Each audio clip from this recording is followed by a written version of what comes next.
ஃப்ரெண்ட்ஹுட்ஸ் மக்களுக்கு வணக்கம். இன்னைக்கு நம்மளோட ஷோல யாரை பத்தி பேச போறோம் அப்படின்னா, சினிமாவுல இருந்து நலிவடைந்த ஒரு நடிகரை பத்தி தான் பேச போறோம். வாங்க பேசலாம். சினிமாவை பொறுத்த வரைக்கும் ஒரு சிலர் வந்து உச்சத்துக்கு போவாங்க. ஒரு சிலர் வந்துட்டு நகர்ந்திருக்க கூட மாட்டாங்க. அப்படியே இருக்கிற இடம் தெரியாம புதைஞ்சு போயிருப்பாங்க, மறைஞ்சு போயிருப்பாங்க அப்படின்னு சொல்லலாம். ஏன்னா சினிமா நினைச்சா ஒரு ஆளை எவ்வளோ உச்சத்துக்கு வேணாலும் தூக்கி விடும். அதே சினிமாவால பல பேர் வாழ்க்கையை இழந்து தினமும் சாப்பாட்டுக்கே கஷ்டப்படுற அளவுக்குலாம் கூட இருந்திருக்காங்க. அந்த அளவுக்கு சினிமா வந்துட்டு எல்லாத்தையுமே கத்துக் கொடுக்கும், எல்லாத்தையும் பண்ணும் அப்படின்னு சொல்லலாம்.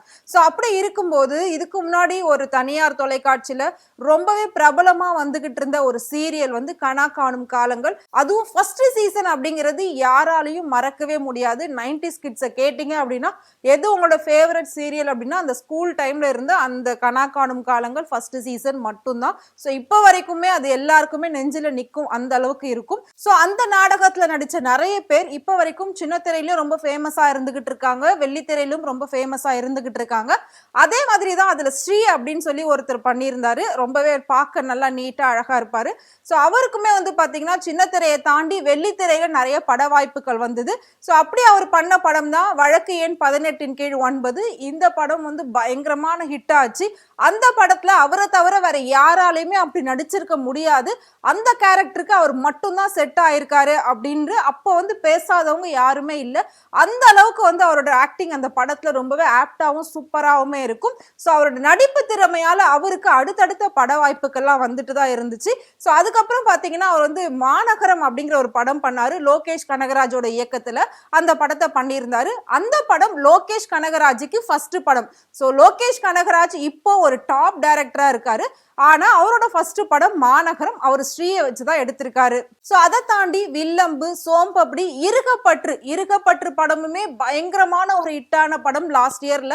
ஸோ அந்த அளவுக்கு எல்லாமே சூப்பரா இருந்தது ஸ்ரீயோட படம். ஸோ அவருக்கு நடிப்பு திறமை ரொம்ப அதிகமா இருக்கு. இவரோட நடிப்பு திறமைக்கு இவர் எங்கேயோ போக வேண்டியவர் அப்படின்னு சொல்லிட்டு நிறைய பேர் சொல்லியிருந்தாங்க. அவர் கூட நடிச்ச நடிகர்கள் எல்லாமே வந்துட்டு பரவாயில்ல, நீங்க இந்த அளவுக்கு எல்லா விஷயமும் இறங்கி பண்றீங்க, இந்த மாதிரி கேரக்டர்ல யாருக்குமே வந்து செட் ஆகாது, உங்களுக்கு வந்து ஒரு ஹை லெவல்ல கொடுத்தாலும் செட் ஆகுது, லோ லெவல்ல கொடுத்தாலும் செட் ஆகுது அப்படின்ற மாதிரி நிறைய பேர் சொல்லிக்கிட்டு இருந்தாங்க. சோ அந்த அளவுக்கு நடிச்சுக்கிட்டு இருந்த ஸ்ரீ திடீர்னு ஆளே காணாம போயிட்டாரு.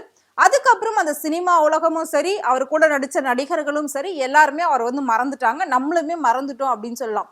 திரும்பவும் இப்போ பல வருஷங்கள் கழிச்சு பாத்தீங்கன்னா அவர் இன்ஸ்டாகிராம்ல ஒரு போஸ்ட் போட்டிருந்தாரு.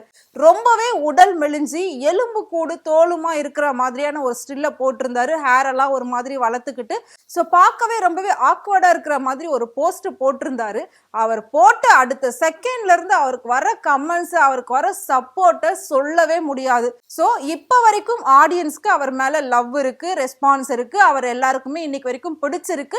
சொன்ன உடனே பார்த்த உடனே ஞாபகத்துக்கு வரக்கூடிய ஒரு நடிகர், வரக்கூடிய ஒரு முகம் தான் அப்படிங்கிறது நம்ம எல்லாருக்குமே தெரியுது. ஸோ இப்போ எல்லாருக்குமே வந்து என்ன ஆச்சு ஸ்ரீக்கு, ஏன் இப்படி இருக்காரு, அவர் ஏதாவது நோயால பாதிக்கப்பட்டிருக்காரா, இல்ல வேற ஏதாவது அவருக்கு பிரச்சனையா, உடனே வந்துட்டு அவரை தொடர்பு கொண்டு ஏதாவது ஒன்று அவருக்கு ஹெல்ப் பண்ணுங்க, அவரை காப்பாத்துங்க அப்படின்ற மாதிரி சொல்லியிருந்தாங்க. ஆனா அவர் எங்க இருக்காரு, எப்படி இருக்காருன்றது யாருக்குமே தெரியல. ஏதோ ஒரு இடத்துல இருந்துகிட்டு இந்த மாதிரி போஸ்ட் எல்லாம் போட்டுக்கிட்டு இருக்காரு அப்படின்னு சொல்றாங்க. சோ அதை பத்தி நாம கொஞ்சம் அலசி ஆராய்ஞ்சு பார்க்கும்போது அவருக்கு அவங்களோட உறவினர்களால நிறைய லாஸ் ஆயிருக்கு, நிறைய அவர் ஏமாந்திருக்காரு, அவர் ஏமாத்தப்பட்டிருக்காரு அப்படின்ற ஒரு விஷயம் நமக்கு தெரிய வந்திருக்கு. சோ ஸ்ரீயை பொறுத்த வரைக்கும் அவங்களோட குடும்பத்துல யாருமே அவருக்கு சப்போர்ட்டா இல்லை. அவர் நடிச்ச வரைக்கும் அவரோட பணங்கள் எல்லாத்தையும் அவங்க வாங்கிக்கிட்டு அவரை முழுமையா ஏமாத்திருக்காங்க. சோ அதனால நடுவீதிக்கு வந்த ஸ்ரீ வந்து என்ன பண்றது ஏது பண்றதுன்னு தெரியாம தனியா ஒரு சின்ன வீடு வாடகைக்கு எடுத்து அங்கதான் ஸ்டே பண்ணிருக்காரு. சோ அங்க ஸ்டே பண்ணதுனால, அதாவது பொதுவா சொல்லுவாங்க இல்லையா, பணம் இருந்தா எல்லாமே நமக்கு வரும், எல்லாரும் நம்மள தேடி வருவாங்க, பணம் இல்ல அப்படின்னா ரோட்ல போற நாய் கூட நம்மள மதிக்காது அப்படின்னு சொல்லுவாங்க. அந்த மாதிரிதான். சோ ஸ்ரீ கிட்ட பணம் இல்ல அப்படின்றத தெரிஞ்சுக்கிட்டு அவரை விட்டு எல்லாரும் விலக ஆரம்பிச்சுட்டாங்க. இதை உணர்ந்த ஸ்ரீ என்ன பண்ணாரு, தனக்குத்தானே ஒரு பூட்டு போட்டுக்கிட்டு, தனக்குத்தானே ஒரு சர்க்கிள் வச்சுக்கிட்டு, யாரு கூடயும் எந்த ஒரு கான்டாக்டுமே இல்லாம ஒரே ஒரு வீட்டுக்குள்ள ரொம்ப தனிமையில இருந்து இவ்வளோ நாள் ரொம்ப கஷ்டப்பட்டிருக்காரு. சாப்பாட்டுக்கு வழி இல்லாம கஷ்டப்பட்டிருக்காரு, வீட்டு வாடகை கொடுக்க வழி இல்லாம கஷ்டப்பட்டிருக்காரு. நிறைய விஷயங்களை தாண்டி இப்ப வரைக்கும் அவர் உயிரோட சர்வை பண்றதே பெரிய விஷயம் அப்படின்னு சொல்லியிருக்காரு.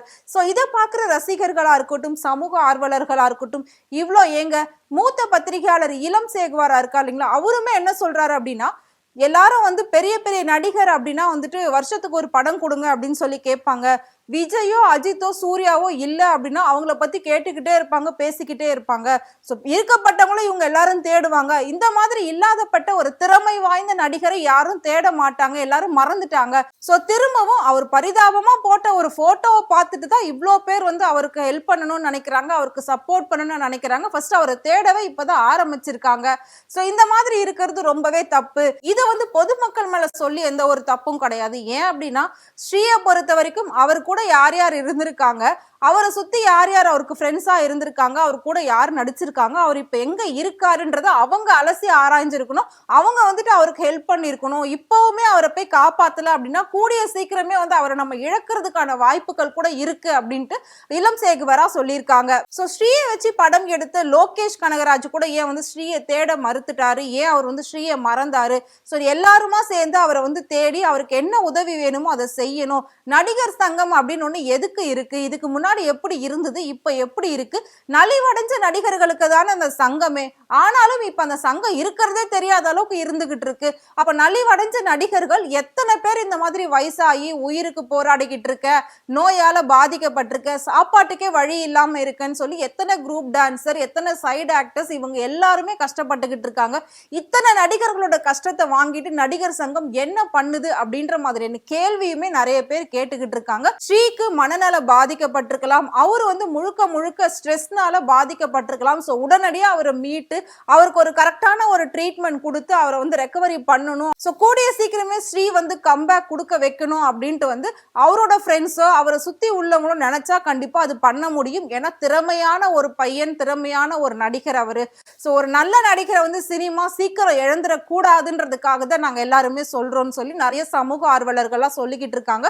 ஸோ ஒரு விஷயம் வந்து இல்லாத வரைக்கும் நம்ம தெரியறது கிடையாது. ஒரே ஒரு சின்ன க்ளூ கிடைச்சிருச்சுன்னா போதும், அதை வச்சு நம்ம பெருசா பேசுவோம், அதை வச்சு நம்ம பெருசா பார்ப்போம்.